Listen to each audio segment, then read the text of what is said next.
سڵاوتان لێبێت و ئەم کاتتان باش بینەرانی خۆشەویستی تەلەڤیزیۆنی کۆمەڵە بە یارمەتی هاوڕێیانی هاوکارم لەگەڵتانم بۆ پێشکەشکردنی گەشتی هەواڵەکانی پێش نیوەڕۆی ڕۆژی شەممە.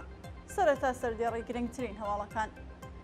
برینداربوونی 5 چالاکی مەدەنی لە کاتی کوژانەوەی ئاگری دارستانەکانی مەریوان، بەڕێوەچوونی چالاکی پەروەردە بۆ منداڵان لەلایەن ئەنجومەنی سەوزی چیای مەریوان، کوژرانی هاوڵاتیەک لەلایەن سەلەفیەکانی سەر بە ڕژیم لە شاری سنا، دەست بەسەرکردنی دوو هاوڵاتی لە شارەکانی سەقز و پیرانشار لە سەرکاردەرکردنی سێندەمی هلال ئەحمەر لە سنا، بەڕێوەچوونی مەراسمی ساڵیادی ئیمان سەبزیکار لە جونەخان و بەڕێوەچوونی مەراسمی چلێ ماتەمینی پویا مۆلای ڕاد لە ئیزا.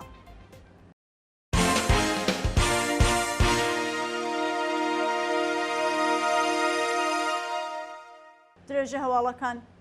برینداربوونی 5 چالاکی مەدەنی لە کاتی کوژانەوەی ئاگری دارستانەکانی مەریوان.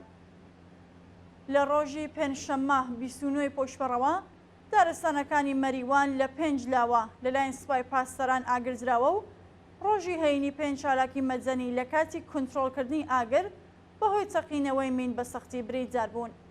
بە وتەی هاوڵاتیان و چالاکانی مەدەنی، ناوچەکانی پشت مەریوان پارکشنا، هەردی خەڵیفە پشت سێبژوورە و هەردیکانی میران، هەردی نێو، هەردیکانی پەڵک لە چاوک لەلایەن سوپای پاسدارانەوە بە ئەنقەست ئاگرزراوە و ژینگە دۆستان داوای یارمەتی لە خەڵکی شارەکانی دیکەی کوردستان دەکەن شن بە هانایانەوە. بە پێدوین زانیاری 5 چالاکی مەدەنی بە ناوەکانی بەرزان پیرۆزی، ماتێح نیکپەی، بۆرهان مەلەکی، ئارام کەیوان و سەیوان نیکپەی لە کاتی کۆنتڕۆڵکردنی ئاگری دارستانەکانی کانی میران بەهۆی تەقینەوەی مین بە سەختی برینداربوون. بەڕێوەچوونی چالاکی پەروەردە بۆ منداڵان لەلایەن ئەنجومەنی سەوزی چیای مەریوان. ڕۆژی هەینی 29 پوشپەڕ ئەنجومەنی سەوزی چیای مەریوان لە چالاکیەکدا کلاسی ژینگە دۆستی بۆ منداڵان دانا. لەو کلاسەدا کا منداڵانێکی زۆر تیادا بەشدار بوون سەبارەت بە گرنگی ژینگە و بایەختان بە پاراستنی پاک و خاوێنی سروشت وانە بۆ منداڵان وترایەوە. منداڵانی چاوگەشی مەریوان بە نێگارکێشی و خوێندنەوەی شعر و سرود هەستی پاکی خۆیان بۆ ژینگەی کوردستان نیشاندا. کوژرانی هاوڵاتیەک لەلایەن سەلەفیەکانی سەر بە ڕژیم لە شاری سنا. بەپێی هەواڵی گەیشتی و ڕۆژی پێنجشەممە 29 پوشپەڕ هاوڵاتیەکی هونەرمەندی خەڵکی سنا بە ناوی کەریم قەوامی لەلایەن سەلەفیەکانی سەر بە کۆماری ئیسلامی بە شێوەیەکی دڕندانە کوژرا. بە پێزانیاریەکان 2 ڕۆژ پێش کوشتنی کەریم قەوامی سەلەفیەکان بە چەقۆ هێرشیان کردە سەر ئەو هونەرمەندە خۆشناوە و ناوبراو ناچار بە پەیوەندیدانی جەمارەکانی دەستی بوو. ڕۆژی پێنجشەممە جنایەتکارانی ئیسلامی بۆ جارێکی دیکە هێرشیان کردە سەر کەریم لە نزیک ماڵەکەی و ناوبراویان بە شێوەیەکی دڕندانە کوشت. بە وتەی هاوڵاتیان جنایەتکارانی سەلەفی بە گورز، چەقۆ، نارنجۆکی دووکەڵاوی و وینستێر هێرشیان کردووەتە سەر ئەو هاوڵاتیە لە حاڵێکدا هێزەکانی حکوومەت ڕێگەیان پێ ئەدەن ئازادانە لە نێو شاردا پیاسە و هەڕەشە لە خەڵکن. دەست بەسەرکردنی دوو هاوڵاتی لە شارەکانی سەقز و پیرانشار.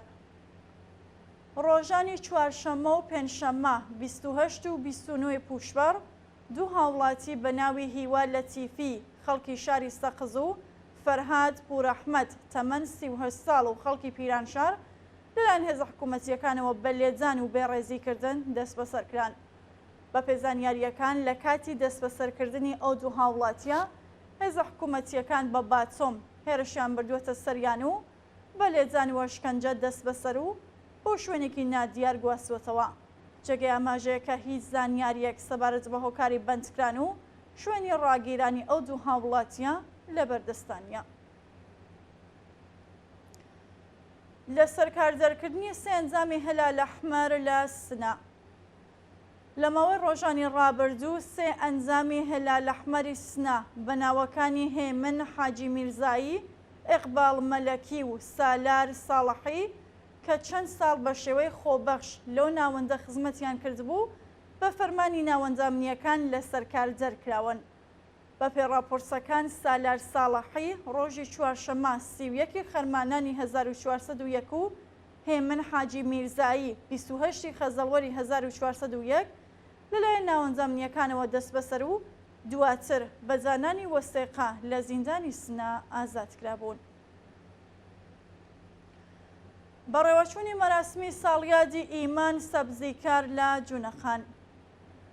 ڕۆژی هەینیسی پوشبار مەراسمی ساڵیادی لە سێدارەجانی ئیمان سەبزیکار لەلایەن ڕژیمەوە بە بەشداری بەرینی خەڵکی جونەخان بەڕێوەچوو. بە پێڕاپۆرتەکان حکمی عەدامی ئیمان سەبزیکار بە تۆمەتی کوشتنی عەلی ئەکبەر ڕەنجبەر جێگیری پاسگای بیدەزەردی شیراز بەیانی ڕۆژی شەممە 1 گەلاوێژی 1401 جێبەجێکرا. مانگی ڕێبەندانی ساڵی 1400 بە دوای تێکەڵشوونی نێوان دوو لاو لەگەڵ مەئمورانی ئینتزامی لە ڕستورانێک جێگیری سپای بیدزەردی شیراز بە چەقۆ کوژرا. بەڕێوەچوونی مەراسمی چلۆی ماتەمینی پویا مەولای ڕاد لە ئیزا. بە پێی وێنانەی لە تۆڕە کۆمەڵایەتیەکان بڵاوکراوەتەوە ڕۆژی پێنجشەممە 29 پوشبەر مەراسمی چلۆی ماتەمینی پولا مەولای ڕاد ئامۆزای ماهمونیر دایکی کیان پیرفەلەک بە بەشداری بەرینی خەڵک لە شاری ئیزا بەڕێوەچوو. پویا مەولای ڕاد ڕۆژی 21 جۆزەردانی ئەمساڵ و لە کاتی بەڕێوەچوونی ڕۆڕەسمی ڕۆژی لە جایکبوونی کیان پیرفەلەک لە شاری ئیزا بە چەقی هێزەکانی ڕژیم کوژرا.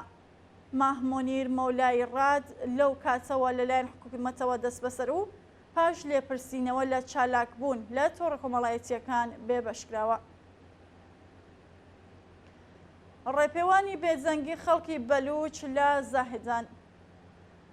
ڕۆژی هەینیسی پوشبەر خەڵکی ئازادیخوازی بەلوچ بە پێ ڕەواڵی هەر هەفتە دەست بە کۆماری ئیسلامی ڕێپێوانیان کرد. بە پێبڕیاری مەولەوی عەبدولحەمید ماوەی 2 هەفتەیە کە ڕێپێوانەکانی ڕۆژی هەینی لە زاهدان بە شێوەی بێجەنگی بەڕێوە ئەچێت، بەڵام خەڵکی ئازادیخوازی بەلوچ بە بەدەستەوە گرتنی پلاکارد دژایەتی خۆیان لەگەڵ دەسەڵاتی سەرکوزگەری کۆماری ئیسلامی نیشانەدەن. ڕووخاندنی ماڵی هاوڵاتیەک لە چابەهار. بەیانی ڕۆژی هەینیسی پوشبەر هێزەکانی شارەزاری هاوڕێی لەگەڵ مەئمورانی ئینتزامی ماڵی ژنێکی بە ساڵاچوو و منداڵەکانیان لە گەڕەکی حەوتی چابەهار ڕووخاند. بە پێڕاپۆرتی حاڵبەش 30 کەس لە هێزە ئینتزامیەکان بە هاوکاری مەئمورانی شارەزاری چابەهار هێرشیان کردوێتە سەر ماڵی ئەو هاوڵاتیە و منداڵەکانی و ماڵەکەیان بەسەریاندا ڕووخاندووە. بە وتەی هاوڵاتیانی بەلوچ ئێستا ئەو بنەماڵە هەژارە ئاوارەی کۆڵانەکانی شار بوون و پێویستیان بە یارمەتی خێرخوازان هەیە. کوژران و برینداربوونی 5 سوختبەر لە دەشتیاری. ڕۆژی هەینیسی پوشبەر بەهۆی پێکزادانی 2 ئۆتۆمۆبیل لە مێحوەری دەشتیاری 3 سوختبەر بریندار و 2 کەسی دیکەش گیانیان لەدەستا. بە پێڕاپۆرتەکان 2 ئۆتۆمۆبیلی سوختبەران لە نزیک گوندی کەلانی لە مێحوەری دەشتیاری پێکیان داداوە و بەهۆیەوە 2 سوختبەر گیانیان لەدەستاوە و 3 کەسی دیکەش بریندار بوون.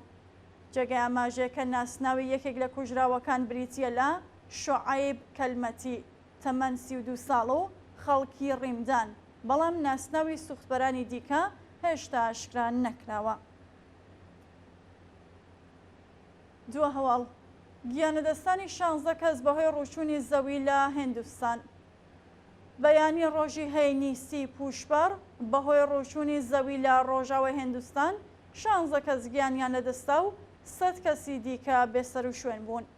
بە پێڕاپۆرسەکان بارینی لێزمەی بارانی وەرزی لە هیندستان بۆتە هۆی هەڵسانی لافاو لە ڕۆژاوای ئەو وڵاتە و زۆرترین زیان بە ئەیالەتی ماهاراشترا گەیشتووە. بە وتەی بەرپرسانی دەوڵەت تا ئێستا 16 کەس گیانیان لەدەستاوە و 100 کەسی دیکە بێسەر و شوێن بوون. بینەرانی خۆشەویست هەواڵەکانتان پێشکەشکە هەر شاد و ئەسوودمن.